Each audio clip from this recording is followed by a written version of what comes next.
with the theme Justice or Else. And first and foremost, I would like to, if you will, dedicate this portion of the Reaching Out for the Brothers show to my brother, Ali Shabazz. We lost his son, my nephew, a week ago, and our hearts are sad. And so my thoughts and prayers are always with you, bro. And this portion of the show is dedicated to you. Love you, bro.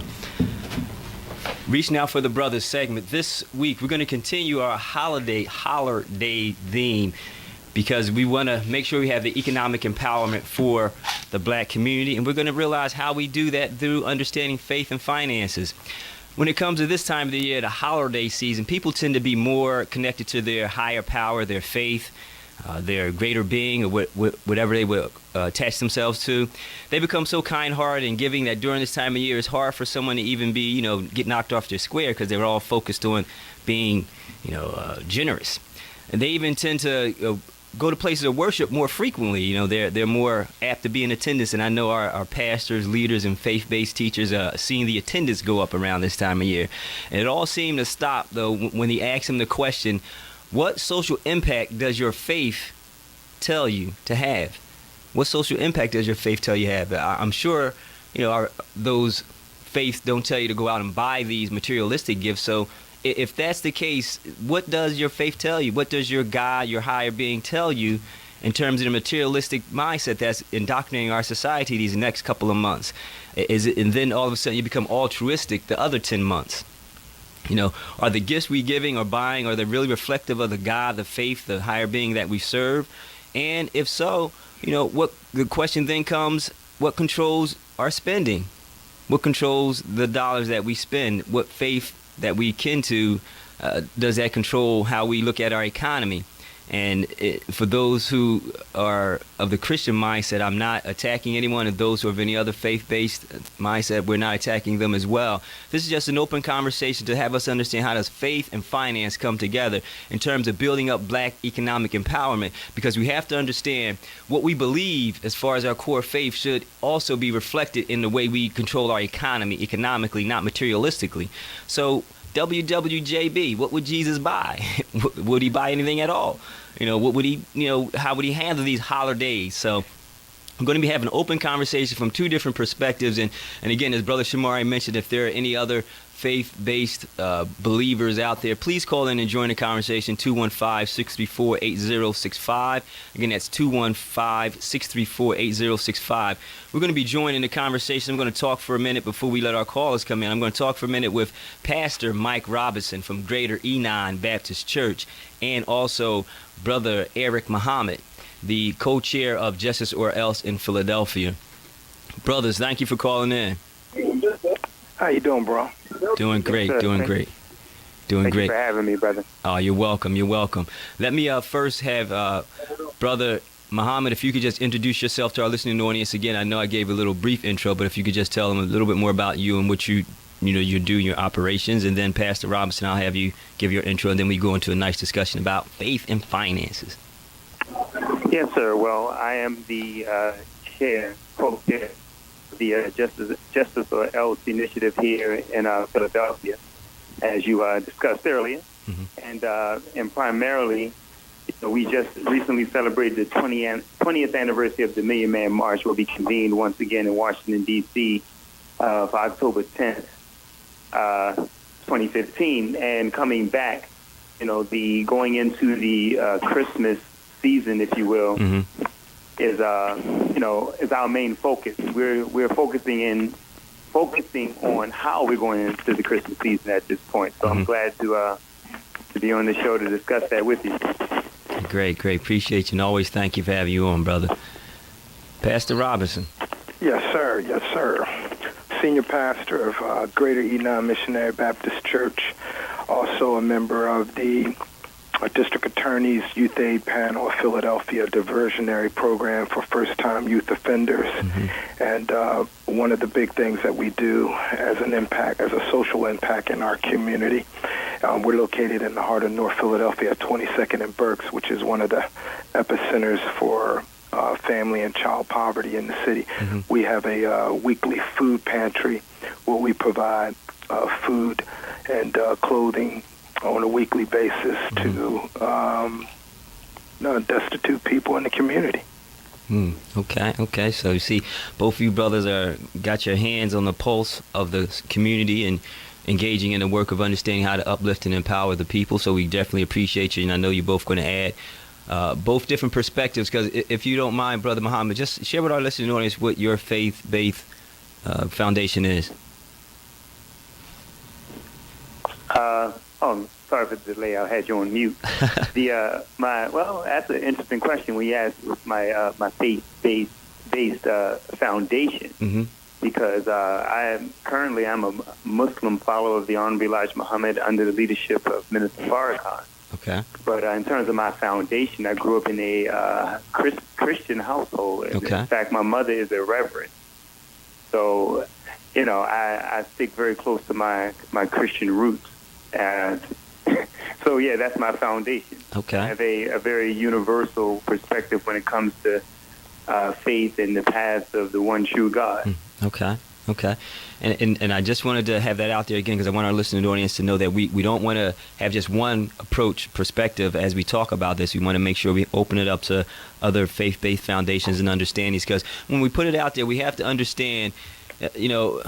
We always talk about this time of year, we're giving gifts to show appreciation, show love, because primarily this time of year is focused on more so the Christian foundation, the holidays, which of course comes from the word holy days.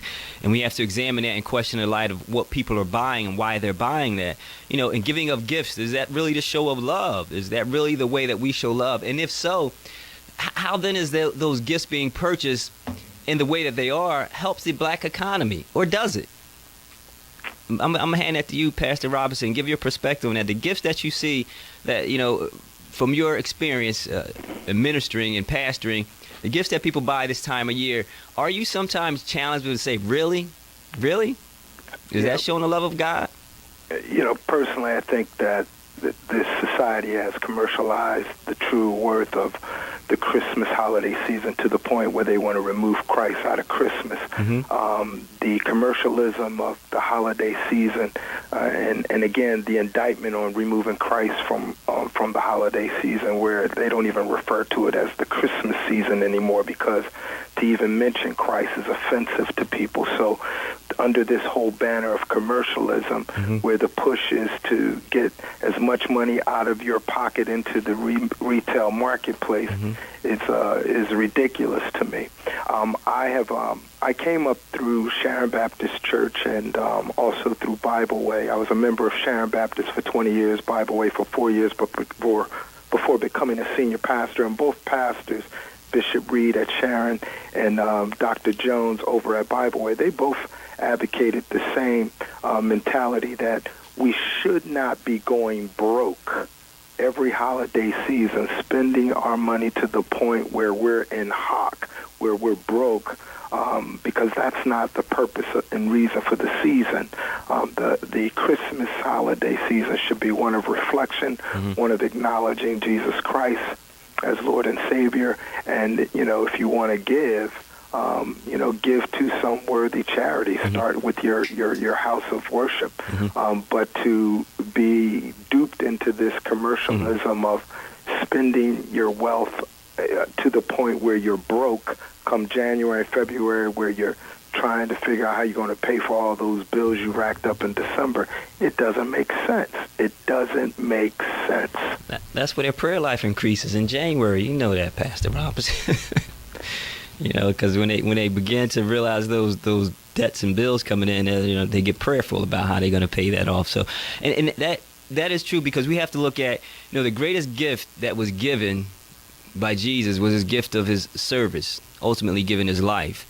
And if we take that attribute to heart, shouldn't it be more service-minded this time of year as opposed to, the materialistic portion of it? And Brother Muhammad, just thinking about some of the base foundations of the Muslim faith is founded in brotherhood. How is it that economically, we can bring back that brotherhood asset and make sure we're doing more things to engender that as opposed to the materialistic mindset that's, again, indoctrinated in our society this time of year?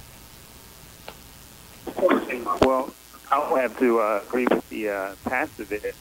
If this was a season that truly honor Jesus the Christ, then there would be more focus on Jesus Christ. There wouldn't be so much focus on the, let's be frank, most of the focus is on the Black Friday,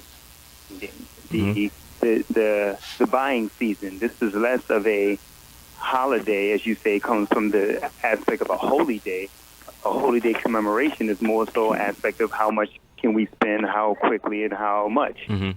And as brother said, we go broke in this season. Don't get to come out of the debt of this season until we go into the tax season to get some of that money back. So, and in terms of where I would say, like, especially you have a Kwanzaa season, you have the Christmas season. If we spent this time between the faiths to show respect, honor for the various faith traditions, and spend time with our families in the name of our faith tradition, that should be the focus of this season. As you mentioned in your intro, that we tend to go into this season to be kinder and more giving and all that sort of thing, and that's a great idea. So let's be giving to the homeless. Let's visit some of the orphanages and sit down with our families, mend some of the problems in our family. Let's make that the focus of the season. Go ahead. No, go ahead. Finish your point, brother. Oh, I was just going to finish that point that's why with Justice for Else, Philadelphia, and it's a nationwide movement, because the theme of Justice for Else was about us getting what we need to get out of the society on a war on two fronts, how we should treat one another and how we should treat a system that doesn't do anything but exploit our present. We're calling for a boycott of Black Friday and the consumerism of the season. And we're calling for the faith traditions to echo that call to, as the brother pastor said, let's get closer to our faith tradition in this hour. And that's always been one of my challenges and being a Christian. And I'm going to take off my Christian hat. And if any caller wants to call in, join the conversation, 215-634-8065. We're talking about faith and finances during these holidays.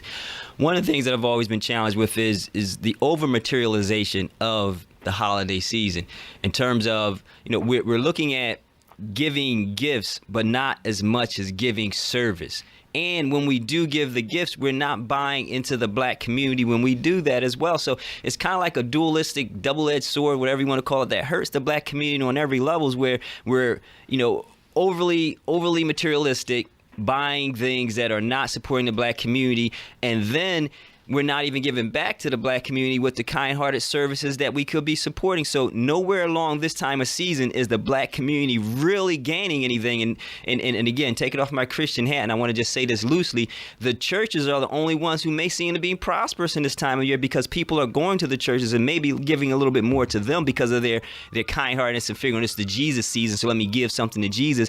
And that's great because a lot of churches are doing good things in the community, but then there's those other local businesses that could really use the economic boost from people just supporting them, not just with their dollar, but primarily, yes, with their dollar, but with the services to them, and they're volunteering their time, they're giving back, because ultimately Christ gave, and his giving was his show of love, and that giving was a service. It wasn't a materialistic handout of any type of capacity. So that's always been my challenge, to make sure, where does that lens get out of focus there in terms of the materialistic mindset that's indoctrinating our society, and the faith and finances. That's what we're talking about here on Reaching Out for the Brothers segment.